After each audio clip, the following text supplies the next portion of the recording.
성부 성자와 성령 영원히 영광 받으옵소서. 태초로 지금까지 또 길이 영원 보고 영광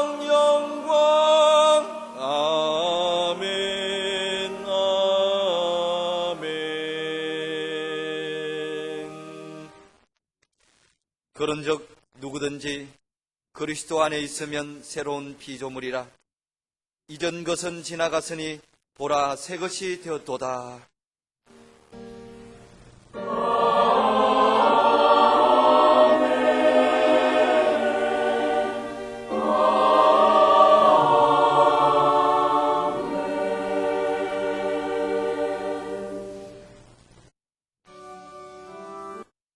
이 시간 하나님께서 우리에게 주시는 구약의 말씀은 잠언 17장 17절입니다.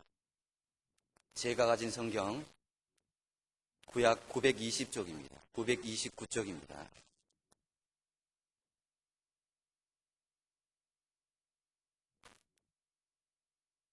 친구는 사랑이 끊이지 아니하고 형제는 위급한 때까지 위하여 낳느니라. 아멘.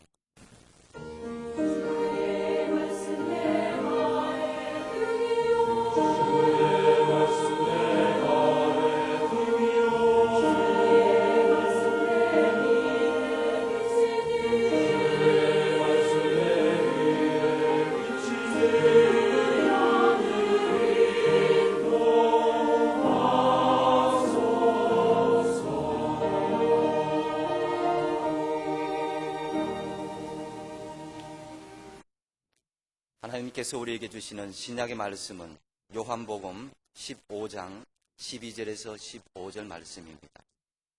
제가 가진 성경 174쪽입니다. 내 계명은 곧 내가 너희를 사랑한 것 같이 너희도 서로 사랑하라 하는 이것이니라. 사람이 친구를 위하여 자기 목숨을 버리면 이에서 더 큰 사랑이 없나니 너희가 나의 명하는 대로 행하면 곧 나의 친구라. 이제부터는 너희를 종이라 하지 아니하리니 종은 주인의 하는 것을 알지 못함이라. 너희를 친구라 하였노니 내가 내 아버지께 들은 것을 다 너희에게 알게 하였음이니라. 아멘. 설과 추석은 우리 민족에게 있어서 양대 명절인데 이러한 때를 맞을 때마다 무슨 생각부터 떠오르십니까? 고향을 생각하게 되고 고향은 또한 나를 낳아주시고 길러주신 부모님을 비롯한 친척 여러분, 그리고 거기 가야 만날 수 있는 옛날 친구들, 거기 살고 있어서 만나고 서로 다른 곳에 나가서 살고 있지만 명절에 찾아와서 만날 수 있는 친구들, 거기다가 자라면서 온갖 아름다운 추억을 만들었던 뒷동산 압내간, 6년을 한결같이 다니며 사연을 쌓아온 초등학교, 인자하신 교장 선생님과 엄격하고도 무서웠던 교감 선생님, 해마다 다른 담임 선생님. 그런데 친구에 대한 성경적인 가르침은 어떤지 살펴볼 필요가 있습니다. 오늘의 구약 본문 말씀을 개정판으로 보면 사랑이 언제나 끊어지지 않는 것이 친구이고 고난을 함께 나누도록 태어난 것이 혈육이다.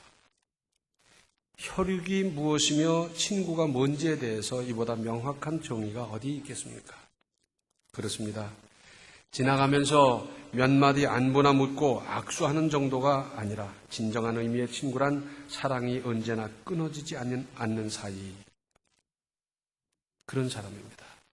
비가 오나 눈이 오거나 즐거우나 괴로우나 어떤 환경 조건에서도 또 세월이 가더라도 사랑이 끊어지지 않는 사이가 진정한 의미, 성경적인 친구다 하는 거고요. 혈육 또한 고난을 함께 나누도록 태어났다고 이렇게 말씀하셨어요. 이 말씀대로 믿고 그렇게 살아가는 것이 성경의 가르침을 따르는 믿음입니다. 형제 자매가 왜 있느냐? 어려울 때 서로 도우라고 있는 거다. 또 서로 협조하고 단결하고 그러면서 세상을 이겨나가도록 또 위에서 기도해주고. 또 오늘의 신약 본문 말씀 12절을 다시 보시면 내 계명은 곧 내가 너희를 사랑한 것 같이 너희도 서로 사랑하라 하는 이것이니라. 여기서는 예수께서 요한복음 13장 34절에서 간곡히 말씀하신 새 계명을 다시 강조하시는 겁니다. 내가 너희를 사랑한 것 같이 너희도 서로 사랑하라. 이것이 새로 주시는 계명이었더랬습니다. 그러면서 13절에 사람이 친구를 위하여 자기 목숨을 버리면 이에서 더 큰 사랑이 없나니 했습니다. 예수 그리스도의 사랑은 절대적 자기 희생의 사랑이며 그것이 또한 제자들 상호간에 이루어야 할 사랑의 표준이라고 제시하셨습니다. 여기서의 친구란 의미는 두 가지가 있는데, 하나는 예수 그리스도는 제자들의 친구가 되시고 그 친구를 위해서 죽으심으로 최고의 사랑을 보이신 것과, 또 하나는 제자들은 서로 친구간이므로 예수 그리스도의 최고의 사랑의 본을 따를 것을 말씀하신 것인데, 로마서 5장 8절을 보면 우리가 아직 죄인 되었을 때 그리스도께서 우리를 위하여 죽으심으로 하나님께서 우리에게 대한 자기의 사랑을 확증하셨느니라. 죄인을 사랑하셨어요. 의인을 사랑하고 나를 사랑하는 사람을 사랑하고 나를 도와주는 사람을 사랑한 것 당연한데, 우리 주님은 죄인을 사랑하셨어요. 그러고 보면 예수님은 친구를 넘어 원수까지를 위해서 목숨을 버리시고 또한 구원하신 것입니다. 세상에 이런 사랑이 있습니까? 참으로 위대하고도 위대한 사랑입니다. 이것은 사람이 흉내낼 수도 없고요. 이것은 누구도 이룰 수 없는 일이지만 우리 주님께서는 그렇게 하셨어요. 그러면서 14절에 너희가 나의 명하는 대로 행하면 곧 나의 친구라. 친구에 대한 성경의 다른 정의는 구약에서는 믿음의 조상 아브라함을 하나님의 친구라 하셨고, 본문에서는 예수께서 그 제자들을 친구라고 부르시는데, 전자 즉 아브라함의 특권은 이러했습니다. 즉 친구로 여겨주신 데에 따른 하나님이 베풀어 주신 특권. 창세기 18장을 보면 아브라함이 하루는 우연히 웬 사람들이 지나가요. 들어오십시오. 좀 쉬세요. 좀 주무셔도 좋습니다. 그리고 이렇게 씻으십시오. 음식은 어떤 걸 해드릴까요? 여러 날 묵어도 좋습니다. 그러면서 친절을 베풀었어요. 그들은 의외로 천사였습니다. 그런데 그들을 특별히 또 보호하기까지 했어요. 동네 사람들이 몰려와서 나쁜 짓을 하려고 했는데 그럴 수는 없다. 내 딸을 내어줄 정도 할 망정 그럴 수는 없다까지 하면서 이들을 적극 보호했더랬어요. 물론 천사인 줄 모르고 그랬더랬죠. 그런데 그 16절로 21절에는 이런 말씀이 있습니다. 그 사람들이 거기서 일어나서 소돔으로 향하고 아브라함은 그들을 전송하러 함께 나가니라. 여호와께서 가라사대 나의 하려는 것을 아브라함에게 숨기겠느냐. 아브라함은 강대한 나라가 되고 천하 만민은 그를 인하여 복을 받게 될 것이 아니냐. 내가 그로 그 자식과 권속에게 명하여 여호와의 도를 지켜 의와 공도를 행하게 하려고 그를 택하였나니 이는 나 여호와가 아브라함에게 대하여 말한 일을 이루려 함이니라. 여호와께서 또 가라사대 소돔과 고모라에 대한 부르짖음이 크고 그 죄악이 심히 중하니 내가 이제 내려가서 그 모든 행한 것이 과연 내게 들린 부르짖음과 같은지 그렇지 않은지 내가 보고 알려 하노라 했습니다. 하나님은 아브라함을 친구로 인정해서 미리 알려주셨습니다. 미리 알려주셨어요. 이런 은혜를 받은 경험이 있으십니까? 하나님께서는 아주 크고 중대한 일이 있을 때 믿음 있는 사람에게 알려주는 경우가 있습니다. 그러므로 내게 그런 경험이 있다고 하면, 내게 그렇게 알려준 일이 있다고 하면 하나님께서 나를 친구쯤으로 여겨주신다고 봐도 틀림이 없습니다. 그런데 하나님께서는 사랑하시고 은혜 주시려고 특별한 방법으로 알려주시는데도 믿음이 없으면 알아듣지를 못해요. 나중에 지난 다음에 그때 하나님께서 이렇게 가르쳐 주신 건데 내가 몰랐고 내가 깨닫지 못했고 그리고 지나쳐버렸다. 이런 후회, 이런 딱한 일이 얼마나 많이 있습니까? 후자 즉 예수님과 친구의 관계는 바로 앞에 나는 포도나무여 너희는 가지라 그랬어요. 그래서 나무와 가지처럼 예수님과 연결되고 밀착하여 교제하는 겁니다. 끊이지 아니하고 교제, 영향을 주고받고 열매를 맺으면서 나무의 역할을 다하는 그런 것을 말씀합니다. 그리고 친구가 되는 조건은 아브라함에게 있어서나 예수님의 제자들에게 있어서나 똑같이 하나님께서 명하시는 대로 정확하고도 철저하게 순종하는 겁니다. 미루거나 왜곡하거나 변명하거나 하는 게 아니라 하나님께서 말씀하신 것, 예수께서 말씀하신 것을 정확하고도 철저하게 순종하는 겁니다. 그러면서 15절에 이제부터는 너희를 종이라 하지 아니하리니 종은 주인의 하는 것을 알지 못함이라. 너희를 친구라 하였노니 내가 내 아버지께 들은 것을 다 너희에게 알게 하였음이니라. 제자들은 사실상은 예수님의 종임에 틀림없지만 이제부터는 친구라는 파격적인 칭호를 내려주셨어요. 이거 대단한 거 아닙니까? 종과 친구는 다 같이 명하는 대로 행할 의무가 있습니다. 그러나 둘 사이에는 큰 차이가 있습니다. 종은 주인의 계획을 알지 못하고 행하지만 친구는 그 일의 내용을 알고 행하는 겁니다. 그렇죠? 허래는 대로 꾸벅꾸벅 하는 것. 또 종은 두려운 마음으로 기계적으로 합니다. 그 일을 행하지 않으면 벌이 따르니까, 불이익이 따르니까 그래서 어쩔 수 없이 하는 거지만은 친구는 사랑하는 마음으로 자발적으로 합니다. 주께서는 제자들에게 종이라 하지 아니하시고 친구라는 특권을 주셨는데 우리 입장에서 볼 때 내가 어떻게 감히 주님을 친구라고 말할 수 있겠습니까? 주님은 우리를 높여서 친구로 예우하고 인정해 주신다고 하지만은 내가 주님을 친구라고 말할 수는 없지 않겠습니까? 그래서 제자들은 친구라는 지위에 감격하면서도 스스로는 끝끝내 스스로 뭐라 그랬습니까? 종이라고 자칭했습니다. 그래서 주의 종된 바울은, 주의 종된 베드로는 그랬지, 주의 친구의 자격으로 내가 너희들에게 이렇게 명하노라 안 그랬어요? 끝끝내 종이라고 자칭했습니다. 한편으로 신약 성경에 나오는 고향의 의미는 그리 깊지 못해서 애착이나 추억 또는 집념의 대상이기보다는 선지자가 제 고향에서는 환영도 높임도 못 받는다는 그런 의미 정도로 몇 군데 쓰이고 있습니다. 여기서 우리가 몇 가지 명심할 것이 있습니다. 예수께서 우리를 친구라고까지 높여주셨는데 예수님의 친구답게 살아야 하지 않겠습니까? 우리 옛말에도 사람은 그가 친하게 지내는 사람, 곧 친구를 보면 사람 됨됨이를 알 수 있다 그러잖아요. 누구는 누구와 친한데 막역한 사이더라, 막역지우더라 그러죠. 잘 모르는 사람이 막연한 사이다 그러는데 그건 말이 안 되고요. 이 막역지우다, 막역한 사이다는 말은 어떤 요구를 하든지 거절할 수 없는 사이, 이걸 두고 하는 말입니다.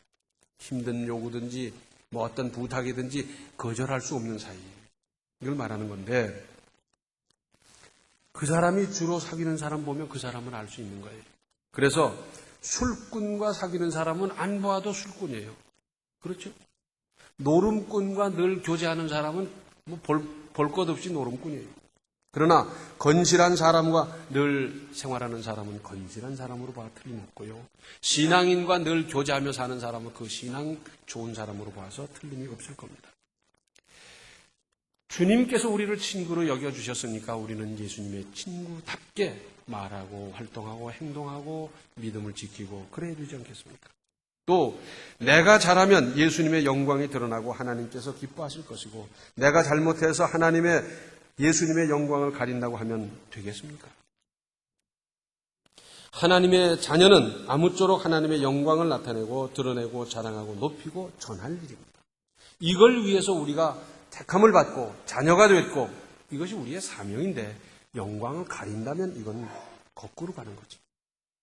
또 가곡이나 가요에는 그때마다의 민족 정서가 담겨 있기 마련인데 우리나라에서는 가곡이나 가요를 막론하고 고향 노래가 얼마나 많습니까? 누가 분석을 해봤더니 이 가요나 가곡에 제일 많은 게 사랑이고 그 다음에 고향이라고 해요. 이 두 가지 빼놓으면 별로 없어요. 근데 왜 그렇습니까?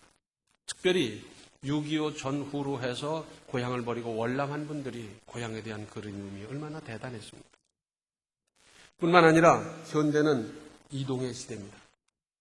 옛날에는 그 집에서 태어나서 자라고 거기서 장가들고 거기서 아기 낳고 늙어서 그 집에서 죽는 경우가 있었어요. 그러나 지금은 이동의 시대입니다. 제가 신방하다 한 번씩 물어보죠. 결혼한 이후로 몇 번쯤 이사했습니까? 뭐 어떤 사람은 한참 세다가 뭐 열 몇 번 했다고 그러고 뭐 그런 사람들도 많아요. 지금 성장하고 있는 어린이들은 나중에 이러한 망향의 마음이 우리 세대와 많이 다를 것 같습니다. 그러면서 고향을 그리는 마음으로 그리스도인들이 늘 꿈꾸는 것이 있었더랬습니다. 특별히 1920년대, 30년대, 40년대 그때 예수 믿고 은혜 받은 사람들이 한결같이 생각한 것은 나만 믿을 것이 아니라 내 고향의 교회를 짓고 고향 사람들 구원해야 되겠다. 이 생각들을 다 했더랬어요. 무슨 이런 목표가 좀 있어야 되지 않겠습니까? 저희 고향은 없어졌습니다. 없어지다니. 수몰돼가지고요. 저희 뿔뿔이 다 흩어졌습니다. 아마 여기 행정수도 저 연기군 그쪽이 그렇게 되겠죠. 흩어졌습니다. 그럼 다른 데 세우면 되지.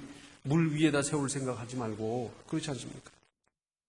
불교인들은 평생 소원이 절 하나 지어서 부처님께 바치고 가야지. 그러는데 우리 그리스도인들도 무슨 목표가 좀 있어야 되고 특별히 내가 태어나고 자란 고향 마을 그들도 구원해야 되겠다는 생각 해야 되지 않겠습니까? 오래전에 제가 그런 부탁을 받았어요. 내 고향 마을에 교회를 개척하고 싶은데 열심히 가서 잘 일할 분을 좀 참여해 주십시오. 해서 같이 저 부여에 갔는데 지금 기억도 잘 안 나요. 거기서 배를 타고 건너가는 저 산골 마을이었는데 같이 갔다가 왔는데 하겠다는 그분이 또 안 하겠다 그래가지고 그 후 계속 진행을 못한 일도 있습니다. 신앙생활을 하면서 고향에 대한 무슨 목표쯤은 있어야 되지 않겠습니까? 그런데 고약한 경우도 있습니다.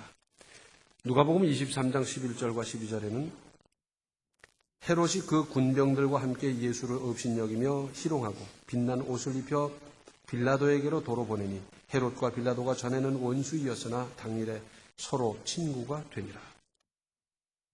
그전에는 원수였는데 그런데 공동의 악을 행하는 데는 친구가 되는 거예요.